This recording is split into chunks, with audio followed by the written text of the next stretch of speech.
मतदानाची शाई दाखवा आणि मोफत कटिंग करा। मतदानाचा टक्का वाढवण्यासाठी अकोल्यामध्ये ही नवी शक्कल लढवण्यात आली आहे। रामदास पेठमधील अनंत कौलकार यांनी मतदानासाठी ही जनजागृती अभियान राबवलेलं आहे।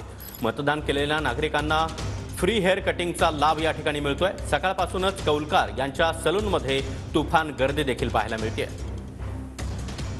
100% मतदान व्हावं यासाठी नवीन नवीन उपक्रम शासनाकडून राबवले जातात, पण त्यामध्ये असे काही ध्येयवेळे जे आहेत की ते मतदान 100% व्हावं यासाठी वेगळे उपक्रम करतात।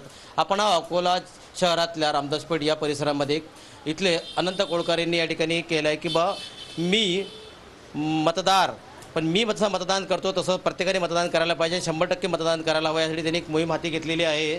मतदार राजा जागा हो, लोकशाहीचा धागा हो ही मोहीम हाती घेत त्यांनी या ठिकाणी केली की आपल्या शाहीचं बोट दाखवा आणि या ठिकाणी फुकट आपली कटिंग करा, असं त्यांनी या मोहीम या ठिकाणी राबवलेली आहे।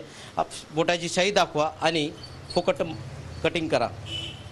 तर आपल्यासोबत या ठिकाणी अनंत कोळंबकर आहेत। नेमकं मला सांगेल की मी दादा तुम्ही या ठिकाणी जे आता एक कटिंग तुम्ही मोहीम राबवूया काय? माझं असं आहे सर की मतदानाची जी टक्केवारी आहे दिवसेंदिवस कमी होत चाललेली आहे। 50%च्या पेक्षाही कमी टक्केवारी होऊ राहिली आणि हे लोकशाहीचं साठी हे चांगलं नाही। लोकशाही बळकट व्हावी यासाठी आपण शासनच काय करेल तर आपण सामान्य माणसांनी ही जबाबदारी आहे। म्हणून मी सामान्य माणूस म्हणून एक जबाबदार माणूस म्हणून आपणही शासनाला सपोर्ट करावा वा हे करावं म्हणून आम्ही मोफत हेअर कटिंग ठेवली। कॅमेरामन साईसह गणेश टीव्ही मराठी अकोला।